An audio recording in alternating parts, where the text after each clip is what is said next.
Welcome back, everybody. So after 3 long years of waiting between the announcement and it actually getting here, the K4 Streamlined is finally here. And, oh crap.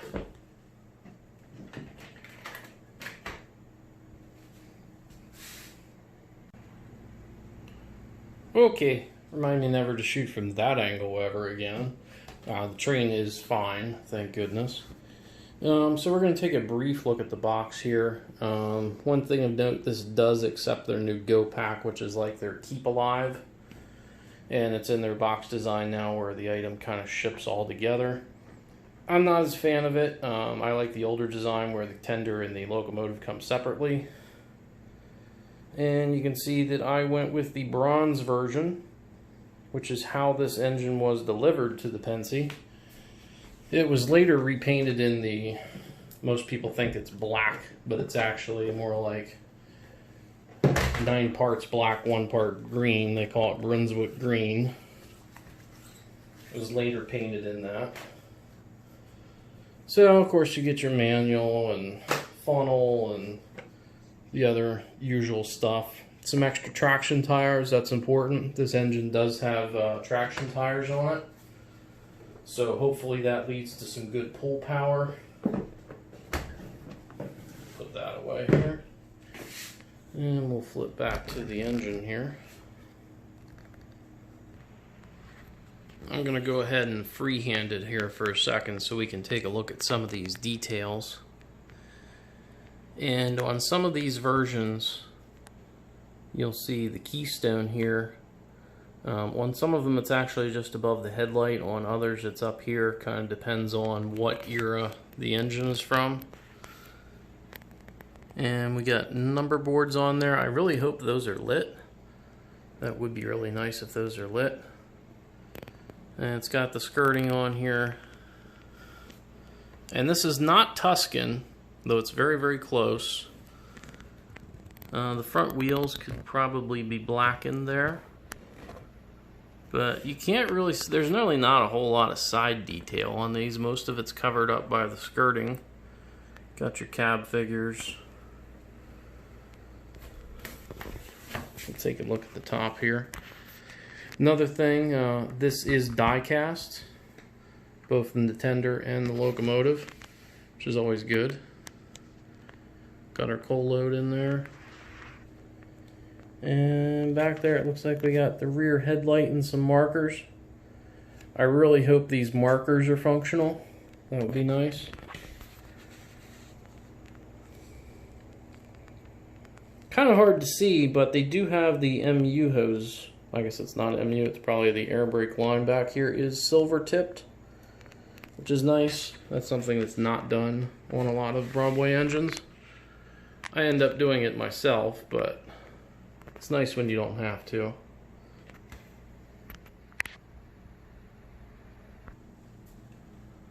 And someone can correct me if I'm wrong, but I believe this is the only version of this engine. And by that I mean that I think only this particular road number had this sort of streamlining on it, which I believe it debuted at the 1936 World's Fair. Not to be confused with a couple years later when the S1 was there. They have very similar front ends. The S1 duplex is pretty much like 2 of these almost. That's a 6446 engine. This is a 462, or more like a Pacific. The Pennsy called them their K4, but it is a K4 just with some streamlining on it. There are some other versions of the K4 that I want to take a look at here. We're going to take a look at a basic K4, which was a later era K4, actually ran later than this. And then also we'll take a look at the Bachmann K4 Streamlined, which was a different streamlined design than this one. So I've got my other K4s out here, and we're going to take a look at some of the differences between these. So this is more of the original design here. Although this is a later phase, has a different pilot up here than some of the earlier K4s. Some of the K4s also would have a longer tender, which they called a long haul tender, which was more of the, actually it's about twice as long, and it's actually almost as long as the locomotive part. And then moving on here, this is the other design of the Streamlined Pensy, and you'll see it has kind of a different nose on it. A little bit different paint scheme. This is the Bachmann release from a couple years ago, and it's kind of the same concept. It's just taking an old K4 and putting a new shell on it. The Pensy love to be experimental. They love to try new things. The K4 was a very successful engine for them, but it was aging, and they needed to make it a little more powerful. And this kind of comes in the era just before the duplex engines, the T1. Some of their, I mean, even some of these predate the GG1. So for passenger power, this was the only thing they had, and they were just trying to make them better until something newer could come along. Alright, so enough talking about it here. We're going to go ahead and fire it up and see how it runs, what it can do. So with track power on, you can just kind of flip the throttle a little bit. And I think this does have smoke. Yeah, it's not really coming out there just yet, but this does have lit marker lights. That's what I was really hoping for. And it appears to have kind of the same similar sound set as what the New York Central S1B Niagaras had, which seems to be the newer steam sounds that they're putting in some of the newer engines now. I'm really curious about what the whistle sounds like, so we'll go ahead and hit that here.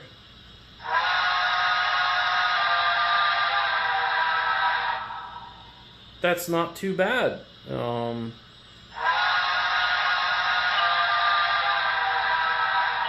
I can really tell that I'm going to have to redo the speakers on this. It just sounds very flat. Doesn't sound like it's baffled really well. So we'll go ahead and give it a little bit of low speed here and see how that smoke unit works.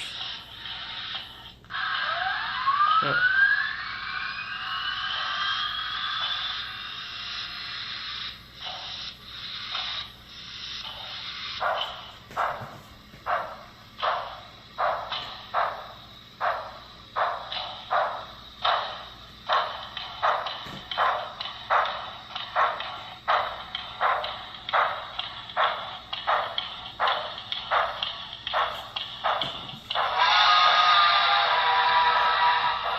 No whistle smoke on this unit.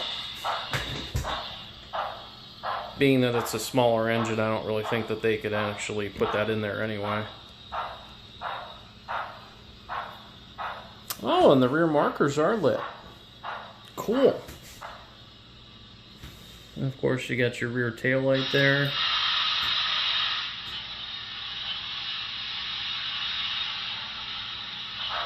And it has the Rule 17 lighting, so that brightens up when it starts running.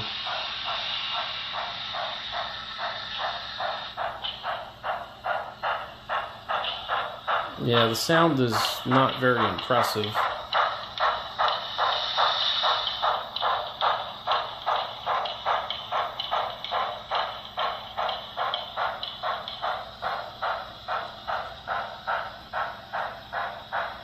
The smoke effect looks nice though. I'm gonna go ahead and shut that off here though, just because I don't want to set off the smoke detector, which is right outside this room.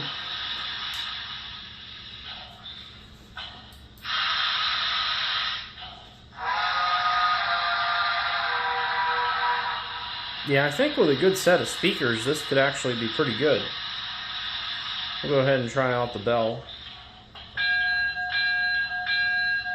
Okay.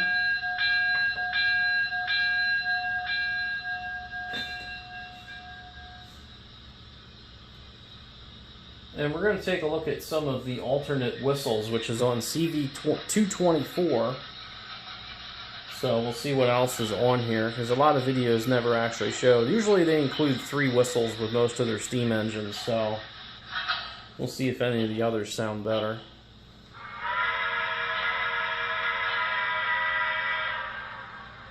That's definitely not Pensy. Let's try the third one.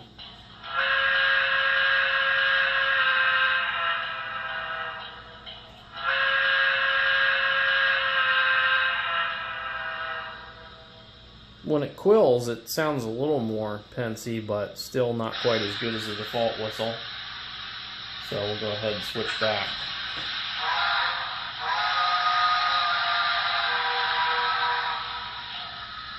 Alright, so let's see what its running characteristics are. We're going to go ahead and mute the sound.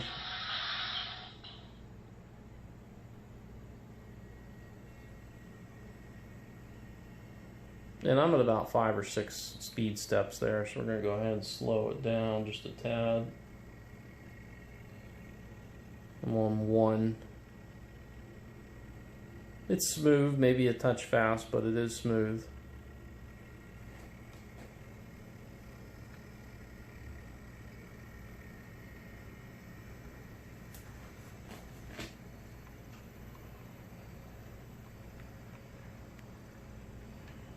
Pretty quiet. Can't complain too much there.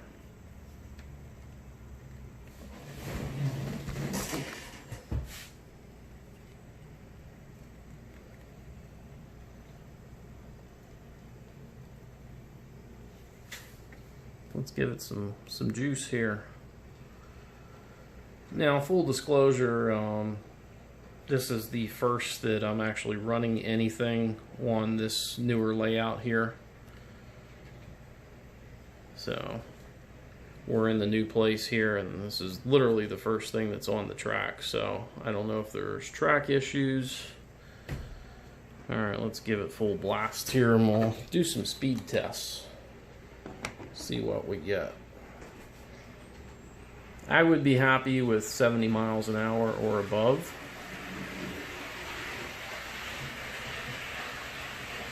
Alright. So, might take a lap or two to build up speed here. That's pretty good to start with. And obviously this engine is not broken in.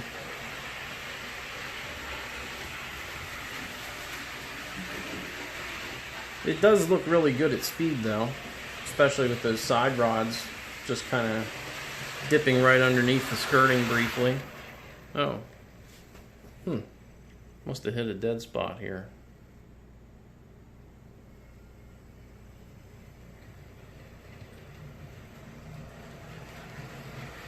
That's strange.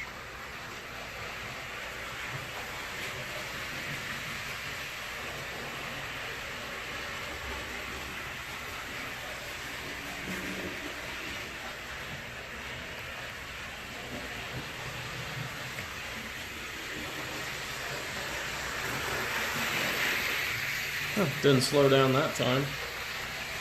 77. We'll give it another lap here. Hopefully the track power isn't interrupted.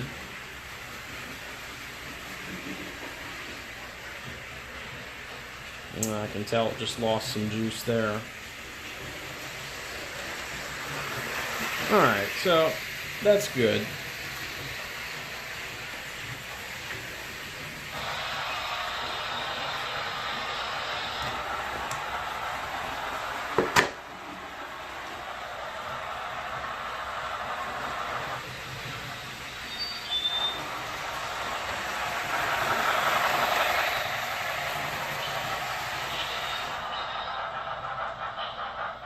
It's definitely got some momentum in it.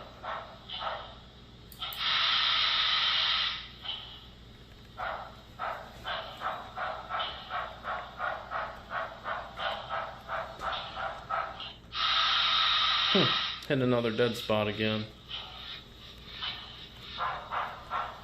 I never had problems with this layout or this track before, so I'm not sure if maybe that's the engine itself. I haven't run another engine to really test that.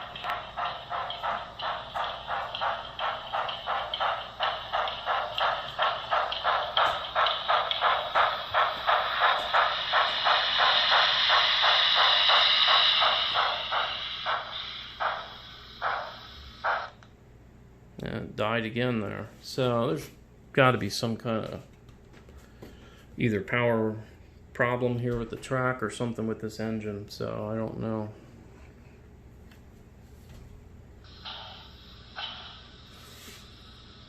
Oh well, can't expect the shakedown cruise on a new layout to be perfect. Alright, let's wrap it up. So first and foremost, the worst part of this engine was the weight. This was announced summer 3 years ago, I believe it was, and we had to wait this long for it to finally take place. There was some doubt as to whether it was even going to happen. Unfortunately, that's kind of becoming all too much the norm when it comes to our hobby and when things are announced and when they actually arrive, if they even do. There's things that are much older than this that, you know, there's been no mention of, such as the Commodore Vanderbilt. I don't know if that engine's ever going to happen from Broadway. Paragon 3 Centipedes, who knows if those are going to happen. But anyways, you know, with this one, the design is fantastic. Like, it really, really is. I mean, it looks beautiful. I wasn't really in love with it as much as I thought I would be until I ran it with these passenger cars and kind of saw it all together in a set doing what its, you know, normal duty would be. And like, this is just a fantastic looking train. Really, really is. And, you know, it really makes me hungry for an S1 duplex. You know, the design is very, very similar, and I really wish that Broadway would do one of those, but probably won't ever happen. With this particular one, this is the first time that this has been done outside of brass. Really, the only other one that you can get is about $800 and up for the Sam Hongza one, which of course is not DCC.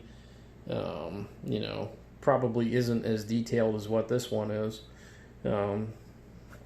You know, a lot of people are complaining about the number, well, not the number board, but kind of the head stamping there, that it's painted on rather than some kind of separately applied decal or detail. I think it would look a little bit better if that, you know, plate there was a little nicer, which is kind of, you know, front and center there on the engine. But the design is really, really good. You know, I think they nailed it there, and this is pretty much the only game in town if outside of brass, which is really the story for a lot of Broadway engines. I think it runs pretty good. Again, I don't know if this track's bad or if there's some type of electrical problem with the engine.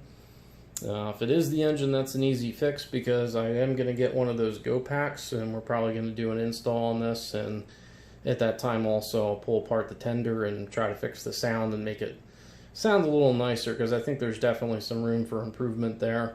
That's a problem on a lot of Broadway engines out of the box, is that they just do not sound good. They're not properly baffled. Sometimes they just have lousy speakers in them. And, you know, you can get them to sound really, really good if you just put a little bit of work into them.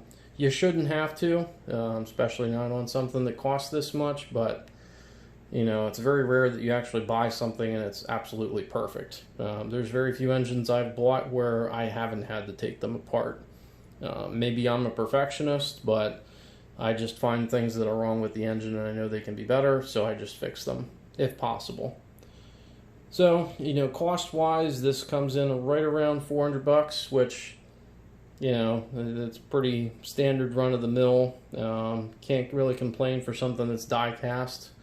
You know, it's smaller than a Challenger or a Big Boy, so it's going to have a little bit less price. But, you know, for Penske fans, you know, this is kind of a must-have. This is one that's been on the list for a while that we really wish we had an option to buy, but we haven't. And the other one here was previously the same deal. You couldn't find this one outside of brass until Bachmann did it. And, you know, just between the two of them, I mean, the Broadway really, really blows away the Bachmann. I mean, it's about $150 more, but I mean, you definitely can tell the difference. So that's about it for this one. Just going through some growing pains, obviously, here with the layout. I mean, I literally finished about a half an hour before I started working on this video, and this is kind of almost my test run for the layout. So we'll get better at it, so we'll see how it goes. But a lot of videos coming up, and we'll talk more about it here in the coming weeks.